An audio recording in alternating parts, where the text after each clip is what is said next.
আমার বয়স ২৪ বছর আর আমি ইউনাইটেড স্টেটস অফ আমেরিকার মানুষ। বর্তমানে নিউ ইয়র্ক সিটিতে বাস করছি। আমি বলবো নিউ ইয়র্ক সিটির প্রধান ধর্ম খুবই মিশ্র, মূলত খ্রিস্টান ধর্ম। অবশ্যই বেশিরভাগ মানুষই নামে, তা সত্ত্বেও খুবই ডাইভার্সিটি রয়েছে নিউ ইয়র্ক সিটিতে বিভিন্ন ধর্মের প্রেজেন্স থাকার মধ্যে। What was your religious or spiritual background when you started learning about Islam? আমি কখন ইসলাম অধ্যয়ন করা শুরু করলাম? আমি এক ক্যাথলিক খ্রিস্টান ব্যাকগ্রাউন্ড থেকে এসেছি। বলা যায় আমার প্রায় সারাটা জীবন। আমি বলবো আমার আগের ধর্ম ছিল খ্রিস্টান ধর্ম। তবে একটা কথা বলা যায়, আমি গডে বিশ্বাস করতাম, আর আমার জন্মই হয়েছিল এই ট্র্যাডিশনে।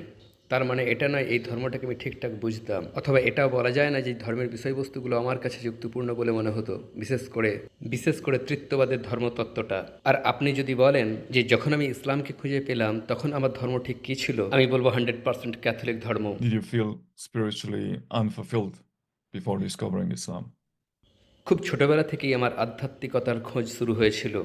৮-৯ বছর বয়স থেকেই আমি কিউরিয়াস হয়ে উঠেছিলাম, বোঝার চেষ্টা করছিলাম মেটেরিয়াল রিয়ালিটিটা। যেমন আমরা এই পৃথিবীতে কেন, জীবনের আসলে উদ্দেশ্যটা কী, সবাই ঠিক কী করছে, এত ধরনের মানুষ কেন, আর কত প্রকারেরই না মতামত।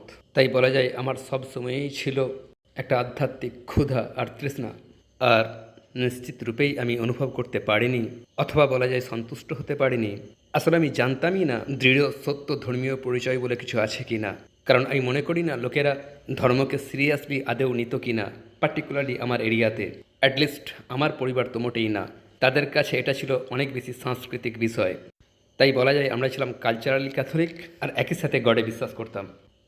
এর থেকে বেশি গভীরে আমরা যাইনি। ধর্মটা ছিল আমাদের কাছে এক প্রকারের একটা tabu. What did you think about Muslims and Islam before you started learning about it? হ্যাঁ, আমার বড় হয়ে ওঠা ২০০০ সালের আশেপাশে ইউনাইটেড স্টেটসে, ইন দ্য সাউথ। সো তাই বলা যায় আমার বড় হয়ে ওঠা যা কিছু ওয়ার্ল্ড ট্রেড সেন্টারে ঘটেছিল তার পরে আর কি। তাই আমি বড় হয়েছি জর্জ বুশের টাইমে, সেই সময় যখন আমেরিকা যুগান্তকারী পদক্ষেপগুলো নিচ্ছিল। তাই যখন আমি ছোট ছিলাম তখন মুসলিমদের বিষয়ে যতটুকু আমি জেনেছিলাম সেসব কিছুই এসেছিল অবভিয়াসলি এই পৃথিবী নিয়ে মিডিয়ার দুর্ভাগ্যজনক প্রচার থেকে।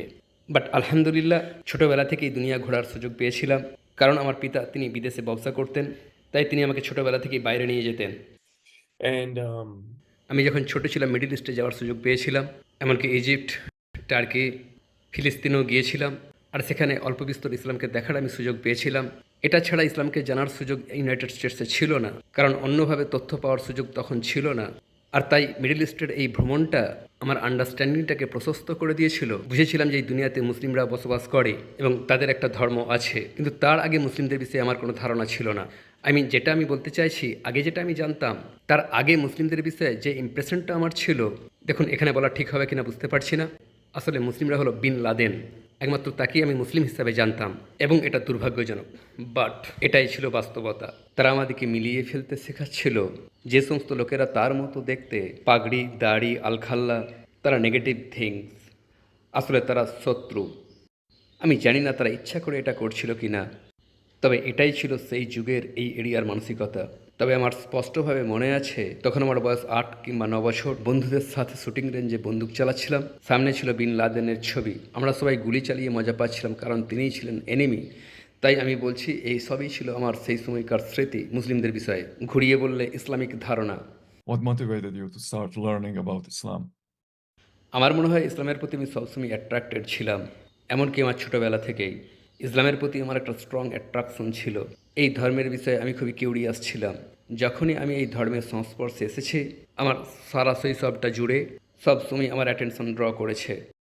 আসলে বিভিন্নভাবে আমি ইসলামের সংস্পর্শে এসেছি, ভিন্ন ভিন্ন পথে। কখনো হয়তো ট্রাভেল করছি, তখন আমি ইসলামকে দেখেছি। একটা উল্লেখযোগ্য মুহূর্তের কথা বলছি, তখন আমি ইজিপ্টে ছিলাম, বাবার সাথে পিরামিড দেখতে গিয়েছিলাম। আর আমি পিরামিডগুলো দেখছিলাম, চারদিকটা দেখছিলাম, আর সেখানে দাঁড়িয়ে কাছাকাছি যে শহরটা আছে সেটাকেও দেখছিলাম, সম্ভবত গিজা শহর। আমার মনে হয় এটা ছিল জোহর কিংবা আসরের টাইম, অথবা সামথিং লাইক দ্যাট। আমি দেখলাম দিগন্ত জুড়ে শুধুই আজানের ধ্বনি, একসাথে সমস্ত মসজিদের আজান শুরু হয়ে গেল। বিষয়টা আমার কাছে মাইন্ড ব্লোয়িং মনে হলো। সেই জীবনে আমি কখনোই এরূপটা দেখিনি, এরূপ কোনো জিনিসের অস্তিত্ব আমি জানতামই না। মনে হলো ওয়াও। আমি একটা জিনিস বুঝতে পারলাম, তখন আমার বয়স ১৬ বছর। ভাবলাম ওয়েট, এটা তো ভিন্ন এক ইসলাম। কেন জানি মনে হলো ইসলাম এক জীবন ব্যবস্থা, মানুষ সত্যকার অর্থে ইসলাম ফলো করে। তার আগে আমি আসলে এটা বুঝতে পারিনি। আমেরিকার মানুষেরা, দেখুন আমেরিকায় মুসলিম আছে, আছে বহু ধর্ম, কিন্তু আমি এরূপটা কখনোই দেখিনি বা বুঝে উঠতে পারিনি। এখানে দেখলাম কতই না মানুষ এই ধর্মের ফলোয়ার, অ্যান্ড ইটস পাওয়ারফুল। এক সত্যকার জীবন ব্যবস্থা, এমন এক পথ যা মানুষ গ্রহণ করতে পারে। তো হ্যাঁ, তৎকালীন সময়ে আমি ইসলাম নিয়ে জানতে আগ্রহী হয়ে উঠেছিলাম। What convinced you to accept Islam? I mean, দেখুন, এর পিছনে অনেকগুলো কারণ রয়েছে। আমি বলবো সর্বপ্রথম যেটা ছিল, দেখুন আমি সবসময় অদ্বিতীয় গডে বিশ্বাস করতাম, in a monotheistic type of deity. তাই যখন আমি ইসলামে গডের কনসেপ্টটা কি জানতে পারলাম, সেটা আমার কাছে খুবই অ্যাট্রাকটিভ বলে মনে হলো। যেহেতু আমি এক খ্রিস্টান ব্যাকগ্রাউন্ড থেকে এসেছি, আমার একটা হায়ার পাওয়ারে দৃঢ় বিশ্বাস ছিল, তবে নিশ্চিতরূপেই সেটা খ্রিস্টান ধর্মের কোনো তত্ত্বের ওপর নির্ভরশীল ছিল না। তাই যখন আমি বুঝে গেলাম যে ইসলাম হলো তার একটা অল্টারনেটিভ, আমি অত দ্রুত ইসলামের প্রতি ইন্টারেস্টেড হয়ে উঠলাম। দেখুন, দুটো বিষয় আমাকে পুরোপুরি কনভিন্সড করে দিয়েছিল। তৌহিদের কনসেপ্টটা আমার যথেষ্ট অর্থপূর্ণ বলে মনে হয়েছিল, এটাই একমাত্র সঠিক বলে মনে হয়েছিল। ইউনো, কোরআনের আরও গভীরে অধ্যয়ন করা, আর কোরআনে যে সমস্ত প্রমাণ তুলে ধরা হয়েছে, সেই সমস্ত প্রমাণগুলো বহু মানুষের কাছে খুবই সলিড বলে মনে হয়েছে, খুবই সলিড এক কিতাব। আর যখন আপনি প্রথমবার কোরআন শুনবেন, স্পেশালি কোরআন তেলাওয়াত শোনা নিশ্চিতরূপেই আপনাকে অ্যাফেক্ট করবে, আপনার ওপর এমন এক প্রভাব ফেলবে যেটাকে কথাই বর্ণনা করা খুবই কঠিন। আমি বলবো সরাসরি আপনার আত্মায় গিয়ে আঘাত করবে। আর এটা একটা খুবই অ্যামেজিং বিষয়, এরূপটার কোনো কিছুই করতে পারে না। নো মিউজিক, না কোনো ভাষণ, না কোনো কবিতা। কোরআনের এক নিজস্ব পন্থা আছে, এটা খুবই ইউনিক। এক কথায় কোরআনের সব কিছুই ইউনিক। এই প্ল্যানেট আর্থে কোরআনের মতো আর কিছুই নেই। আমি যতটা জানি, আমার মনে হয় না এরূপটা কোনো কিছু আছে। আর আমার মনে হয় আলটিমেটলি যেটা আমাকে ইসলামের দিকে ঠেলে দিয়েছিল, মুসলিম হওয়ার ফাইনাল স্টেপটা নিয়েছিলাম, কমপক্ষে এই বাস্তবতাটা বুঝিয়েছিল যে ওকে, আমি জানি এটা সত্য। আর যেই ফিগার আউট করলাম যে এটা সত্য, পরের দিনই মসজিদে চলে গেলাম শাহাদার ঘোষণা দিতে। সেই কারণটা হলো, তা হলো প্রফেট মোহাম্মদ সাল্লাল্লাহু আলাইহি সাল্লামের জীবনী পড়া আর বুঝে নেওয়া। একদিন বিশ্ববিদ্যালয়ে আমি জাস্ট কিউরিয়াস হয়ে উঠেছিলাম, গ্রন্থাগারে তার জীবনী একটা অর্ডার করলাম, জাস্ট জানার আগ্রহে। তখনও মুসলিম হওয়ার কোনো ইন্টেনশন আমার ছিল না। তো গ্রন্থাগারে আমি বইটা অর্ডার করলাম, তার জীবন আর জীবনকাল বাই মার্টিন লিংস, খুবই পপুলার একটা বই, সিরা গ্রন্থ। আর সেই বইটার অর্ধেকটা পড়ার পরেই আমি বুঝে গেলাম ওকে, আমাকে ইসলাম গ্রহণ করতেই হবে, কারণ এই মানুষটা নিশ্চিতরূপেই গডের প্রফেট। আর আমি মনে করি যে এই বিশ্বাসটাই, মৌলিক বিশ্বাসটা, লা ইলাহা ইল্লাল্লাহ, আর ফান্ডামেন্টাল এই ফ্যাক্টটা বিশ্বাস করা যে প্রফেট মোহাম্মদ সাল্লাল্লাহু আলাইহি সাল্লাম তিনি তাই যা তিনি দাবি করেছেন। তো বেসিক্যালি এই দুটো বিষয়ই ছিল মেন জিনিস যেগুলো আমাকে ইসলাম গ্রহণের দিকে আগিয়ে দিয়েছে। What was the biggest challenge you faced after becoming a Muslim? yeah, so to basically answer that, আমার মনে হয় মানুষের পরিবার সবচেয়ে বড় চ্যালেঞ্জ। আমার মনে হয় আমি অনেক হাসানাতের কাজ করেছি ইসলাম গ্রহণের পর। আমার পরিবারকে যেভাবে আমি ডিল করেছি, hopefully, inshallah. আমার মনে হয় পরিবারকে ডিল করাটাই সবচেয়ে কঠিন, কিন্তু ইনশাআল্লাহ তাদের অনেকেই ইসলাম গ্রহণ করবে। What part of Islam do you connect with the most? Hmm. ইসলামের যে আইডিয়াটা আমার খুব ভালো লাগে, তা হলো এটা নবীর পথ। এই ধারণাটার সাথে আমি কানেক্ট করতে পারি যে মানবজাতির ইতিহাস জুড়ে সবসময় নবী আর রসুল প্রেরণ করা হয়েছে, from the beginning of time. তাই এটা আমার খুব ভালো লাগে যে গডকে পাওয়ার একটা পথ রয়েছে যেটা হলো পিওর। আর এটা মানব জাতির ইতিহাস জুড়ে ধারাবাহিকভাবে চলে আসছে। মানব জাতি সবসময় একই প্রশ্ন করে এসেছে, একদম সেই শুরু থেকে, যে আমরা কোথা থেকে এসেছি, কোথায় যাচ্ছি, আর এখানে কেন, আমরা যা করছি কেন করছি, আমরা যেমন তেমনটা কেন। আর আমার ভালো লাগে যে একমাত্র ইসলাম আপনাকে এই সমস্ত প্রশ্নের উত্তর দেয় খুবই সলিডভাবে। আর আমার কাছে যেটা মনে হয় তা হলো, ইসলাম হলো চাবি কাঠি আর আপনি হলেন তালা। মনে হয় ইসলাম পারফেক্টলি ফিট হয়ে যায়।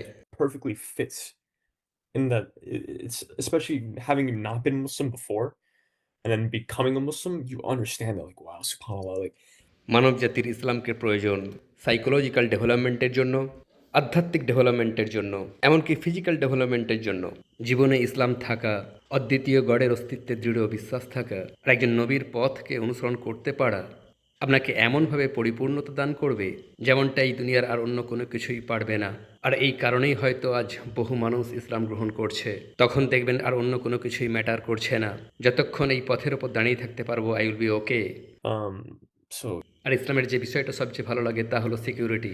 আর সেটা হলো গডের দিকে সব সময় ফিরে আসতে পারা, দরজাটা সব সময় খোলা। কোনো মানুষকে আপনার প্রয়োজন নেই কোনো কিছু বলার, অথবা গডের সাথে আপনার হয়ে কথা বলার। এটা আক্ষরিক অর্থেই আপনি হিউম্যান বিইং আর আপনার ক্রিয়েটর, খাঁটি অর্থে পবিত্র সম্পর্ক, পিওরেস্ট সম্পর্ক। আর এটাই হলো সবচেয়ে বড় স্বাধীনতা, মুক্তি। Tommaso, I want to thank you for being my guest, and it was a pleasure to have you here. Yeah, thank you. It was great. I really enjoyed our time. Yeah.